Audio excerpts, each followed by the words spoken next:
Et nous enchaînons à présent avec Enjeu Patrimoine. Nous allons nous intéresser ensemble aux investissements dans le secteur de l'hôtellerie, dans la grande famille des investissements en immobilier.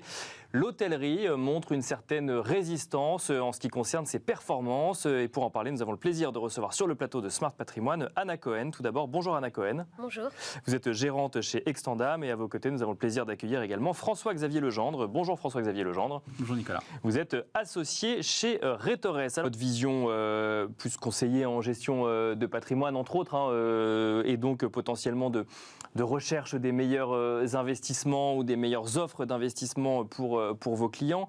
Comment est-ce que vous regardez ce secteur hôtelier qui fait figure de résistance finalement aujourd'hui dans le monde immobilier? En fait, ce qu'on a vu, c'est qu'il y a eu une résistance incroyable juste après le Covid, puisqu'on a vu que finalement l'hôtellerie avait rebondi alors que les bureaux, qu'on évoquait tout à l'heure, n'avaient pas rebondi. Et en fait, on s'est beaucoup interrogé sur ces questions.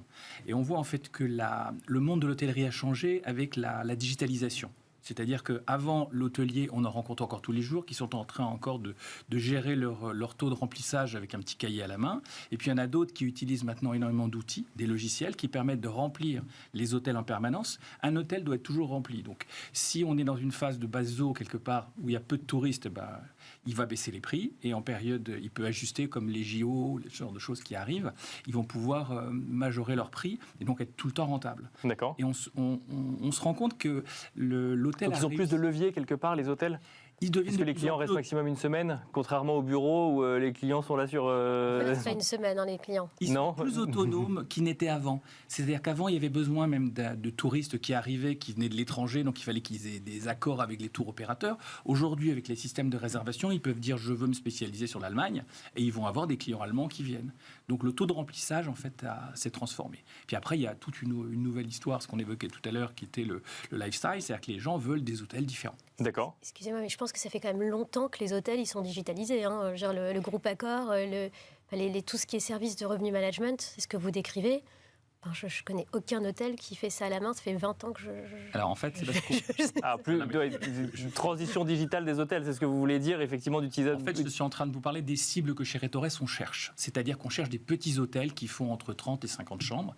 Et on est en train de faire des offres sur des hôtels de ce type-là, où là, il y a de la marge, puisqu'en fait, on va transformer. En fait, on achète un fonds de commerce et on le transforme. C'est ce qu'on va offrir à nos clients. On va essayer de leur... Donc des hôtels qui n'ont pas commencé leur transformation, qui l'ont mal faite. D'accord. Qui n'ont pas encore terminé, parce que c'est une population qui est vieillissante. Enfin, on peut parler longtemps, mais il y a des opportunités incroyables. Donc des plus petits hôtels peut-être qui ne dépendent pas de chaînes ou autres. Mais il y a une question plus épargnant. Quand on veut, en tant qu'épargnant, s'exposer à la thématique investissement hôtelier, on fait ça via des fonds. Comment est-ce qu'on... Je parle d'épargne en particulier. Oui. En fait, on a plusieurs typologies de clients. On a le client classique qui se dit « j'ai envie de faire partie d'un club deal qui peut investir 100 000 euros ». D'accord. Et à ce moment-là, on va pouvoir l'intégrer. Il existe beaucoup d'offres sur le marché, notamment les vôtres, Extendam, c'est très bien, dans lesquelles on peut donc les amener pour investir avec des rentabilités qui sont quand même assez sympathiques. On peut aller vers des solutions comme nous on monte, c'est-à-dire des opérations précises pour une personne ou deux personnes ou une famille, où là, on va acheter un hôtel et on va mettre toutes clés en main. D'accord. Il y a d'autres solutions où on a beaucoup de chefs d'entreprise qui ont besoin, là pour le coup, de réemployer avec le 150 obétaires. Ils ont vendu leur entreprise, ils ont besoin de réemployer une partie des capitaux Donc là, on parle d'entrepreneurs qui ont vendu leur entreprise, effectivement, qui réinvestissent. Ils sont très intéressés de réinvestir dans ce type d'actifs parce que c'est résilient, ça donne un bon rendement, une bonne visibilité. Et alors ces personnes-là, là pour le coup, si je parle spécifiquement, là, on investit via des fonds, parce que devenir hôtelier, ça se reprovise pas quand même pour tout épargnant qui existe ou qui a envie de s'exposer à la thématique hôtellerie. En fait, c'est vraiment du clé en main. C'est-à-dire qu'on achète pour lui. C'est sa holding en fait qui va acheter l'hôtel, et donc on va utiliser des outils, enfin des structures en fait qui vont organiser la gestion de l'hôtel. C'est-à-dire que c'est surtout pas lui qui va se mettre aux commandes. Donc, ou via des fonds, ou effectivement en investissant dans l'activité d'un autre, si je comprends bien, mais ce n'est pas les mêmes tickets d'entrée. Ce n'est pas du tout les mêmes tickets, puisqu'on est sur des tickets, un hôtel de 40-50 chambres, c'est 10 millions d'euros. Donc, vous voyez, c'est 1-2 personnes, c'est des belles sessions d'entreprise. Donc, on a un petit peu toute la palette, en fait. Tisseurs se sont rendus compte que c'était une classe d'actifs résiliente. À partir de ce moment-là, ils veulent tous l'acheter.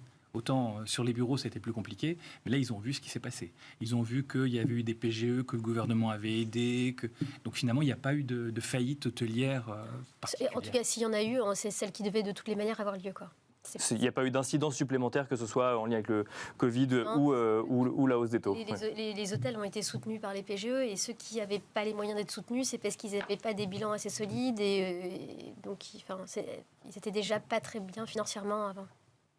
Merci beaucoup Anna Cohen, gérante chez Extendam. Merci François-Xavier Legendre, associé chez Rétorès. Merci à vous deux. Et quant à nous, on se retrouve tout de suite dans l'œil du CGP.